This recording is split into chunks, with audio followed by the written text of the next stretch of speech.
I remember the skeptic community back in its infancy.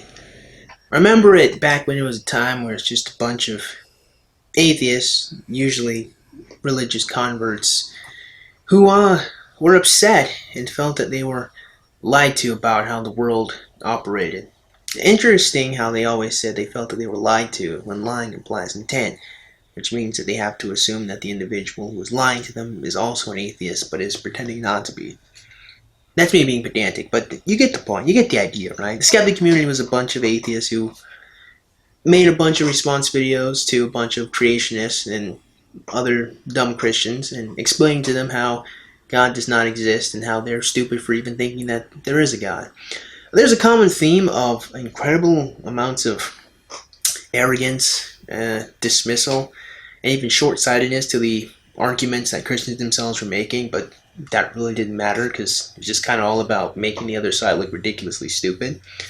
And the interesting thing about it all when it comes to the skeptic community in its infancy is not only did it create a couple of really popular channels that debunk religion, but it actually didn't really accomplish much of anything except convincing people who already mostly agreed with their positioning that they were correct. The real accomplishment of the old skeptic community, I like to call it, or maybe I can call it pre-mainstream era. The main accomplishment of the pre-mainstream era of the skeptic community was the fact that it got a lot of really stupid Christians off the internet. It got a really, really high amount of dumb creationists off of YouTube specifically. It kind of made the internet a place that kind of was an area where atheists thrived and their higher level of intellect could be shown for what it is, for the most part. Now, I personally was never able to be a part of the skeptic community officially because, well, I'm not a skeptic. In fact, it's actually really interesting to me because whenever I tell people that I'm not a skeptic and I actually do think that there is indeed a God that exists, people get really upset with me and they unsubscribe. The interesting part of that is the fact that I don't really see why they get so angry and upset, considering the fact that they agreed with everything I said long before they had that revelation, but I digress. The point is, I was always able to look at the skeptic community from the outside looking in. Not truly objectively, considering the fact that I was their literal opposition, but at the very least, I could, listen to them and appreciate the points that they were making. I enjoyed being challenged by them, and despite the fact that I talked down to my intelligence solely because I think that there was a God, annoyed me, but wasn't enough to get me to completely leave them alone. So, when I say the pre-mainstream era, I just kind of mean when the skeptic community was just kind of amongst themselves, sharing different videos around each other. This was pretty much where the Amazing Atheist got his rise, where Thunderfoot created his Why Do People Laugh at Creationists, videos, stuff of that nature, So, during this time, they perfected the response video format that a lot of people have kind of abandoned a little bit today. And that response video format is where they would take a video that some individual uploaded on YouTube, they would break it into pieces and respond to his arguments point by point. The transition between complaining about religion and dumb Christians into feminism came, I can't really put much of an accurate date around it, but I noticed it probably around 2013 to 2014 where that shift happened, at least from my perspective. It seems that it was, I think that's pretty accurate because I was one of the few people who started making anti-feminist content too. A lot of people who started off on YouTube making anti-feminist content weren't originally the same skeptics who were making a bunch of videos against Christians. That change happened gradually. In fact, interestingly enough, there is still some overlap between talking about anti-feminism and talking about anti-religion as well during what I would like to call the rise of the mainstream era of the skeptic community. This was before the skeptic community became solidified as it is. Well, the idea became solidified as a bunch of individuals on the internet who happen to be atheists talking about why feminism is dumb and stupid. So, during this era, this is pretty much where Sargon of Akkad began to flourish. We had people like Dr. Random Cam. We had Goodfella, Skeptor. This was pretty much when there weren't very many. Karen Strawn too, but Karen Strawn wasn't really debunking videos. But this is where the rise in the anti-feminist content began to bubble up. Right. I know this video is talking about the ultimate failure of the skeptic community, but I'm actually explaining their history, but I have a point. The point is, what happened in this era was you had people responding to anti-feminist content. And what's interesting about it was there's a lot of arguments that laid the foundation of what would eventually just become copy and paste. Originally, people like myself, Rand McCam, even Sargon McCall, of course, Goodfella, actually made arguments and points against what was going on with the feminist nonsense. Me personally, when I first started making videos on YouTube talking about feminism, I actually wasn't even an anti-feminist. In fact, I was actually pretty liberal, if I'm going to be completely honest. Not just so much pretty liberal, but I honestly probably would have considered myself a feminist if I thought about it. It was actually when I was met with feminists actually being upset with me for having my opinion that I began to think more complexly about what was going on, and thus changed my content accordingly to start debunking them, because I began to see that they were a pretty huge problem in our society. And that was the thing with a lot of people back then. We saw that feminism was a pretty big problem in our society, and we were trying to do something about it. And at the very least, I mean, maybe not change the world, but at least change the minds of whatever knuckle dragger came by on our channel. Now bear with me, viewer. There is a reason why I am talking about the timeline of the skeptic community. It's all going to make sense towards the end of the video, so just chill out. So, what made the skeptic community get out of its infancy stage of where people chatted about ideas and complex theories and female nature and all that? MGTOW is also kind of a part of there, but not really. It's more like the skeptic community's estranged brother. Like, you guys kind of grew up together, but you know, you only see each other at reunions. You talk on the phone every now and again. You know, that's kind of the relationship the MGTOW community had with the skeptic community in this era. So what changed this era, what took it out of this obscure part of the internet where you used to get bombarded by a bunch of nasty feminists and kind of flipped it on its head, was actually the phenomenon known as Gamergate, which happened around 2014, the beginning of 2015, and kind of lasted and fizzled out for about 6 months, I would say. I mean, it lasted longer than that by some people's estimates, but it's kind of in that area. That's really when the skeptic community flourished, you know, apart from just being this obscure community of people who complained about feminism to almost a little bit of a cash cow, honestly.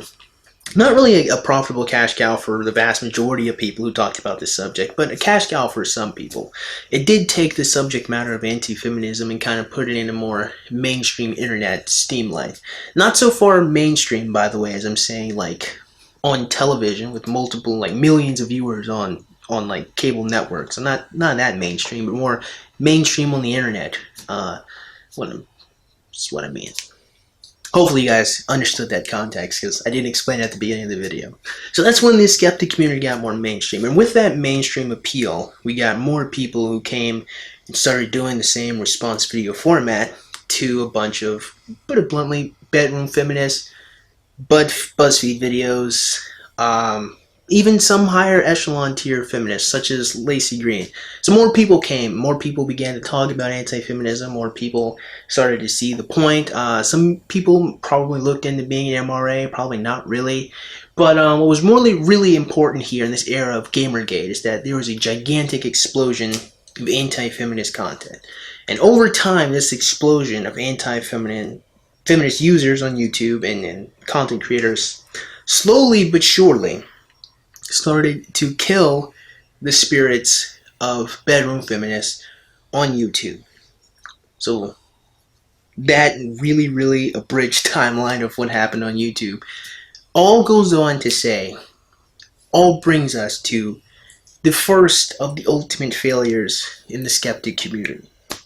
And that is, for all of the content that we have on anti-feminism that exists on the internet, some people have the unfortunate idea, they came to this ridiculous conclusion that after this explosion of anti-feminist content and the lack thereof feminist content now on YouTube, that it means we won, or they won, I guess, because I'm not really a part of the skeptic community.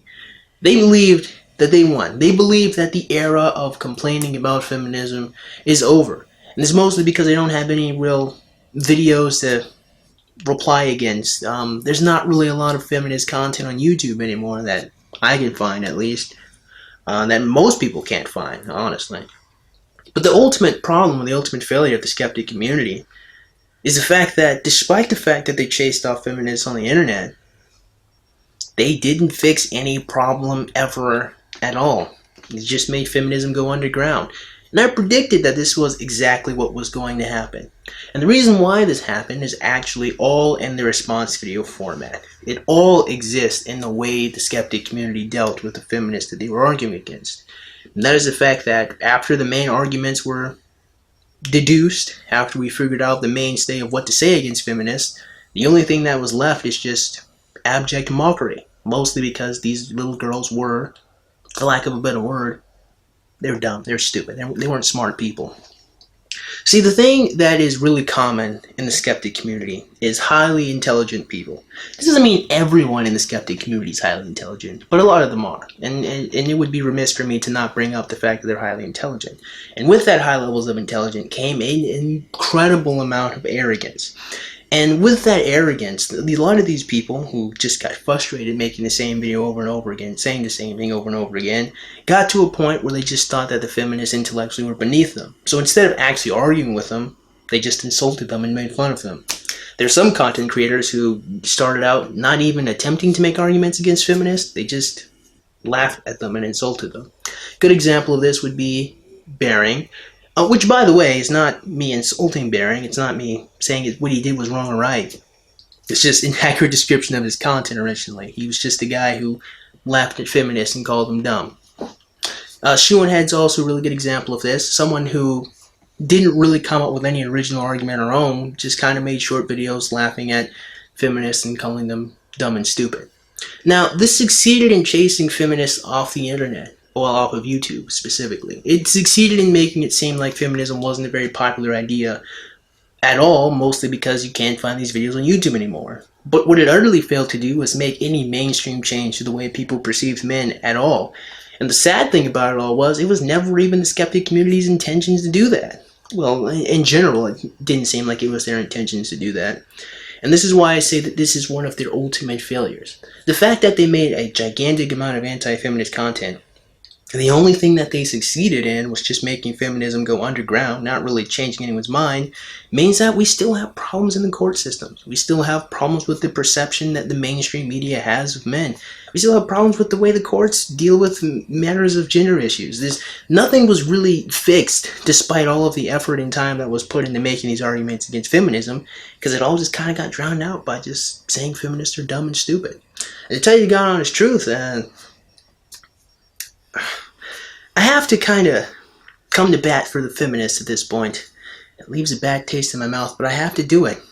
One thing that's interesting about the skeptic community is there was a constant complaint at how feminists never wanted to engage with them, never wanted to talk to them. But it seemed that because these people were really arrogant, they didn't have enough empathy to stop and consider that, well, no one wants to be called stupid for an hour and 25 minutes.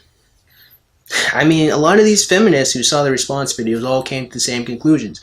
And while it's not fair to come to the conclusions about every response video ever put it at them, because there are lots of people who did try to have arguments against them, when these feminists saw the most popular videos, or just ones that just told them that they were dumb and stupid, they didn't want to have anything to do with that. And of course they didn't want to have anything to do with that, because, again, no one wants to be called dumb on the live stream for their opinions, no matter if they actually are stupid people or not. The ultimate failure of the skeptic community was the fact that they never actually dealt with the problem of feminism. They just forced it to go underground. Once these ideas became popular and mainstream, they got cocky, arrogant, and decided that there's really no point in trying to argue the same points against feminism again because we already know it. They just kind of all got into a gigantic circle jerk. And some people, foolishly, believed that the same methods they used to deal with the feminists would work if they tried to use them against the alt-right. Which leads us to the second failure of the skeptic community, which I will go into in the next video, because I think this video is long enough. So, stay tuned for that video. With that being said, man, I just hope you guys enjoyed today's video, and if you did, man, go ahead and click the like button. And shoot, go ahead and click that subscribe button. Comment in the comment box below. And as always, you guys have yourselves a great day. See you cool cats soon. Adios.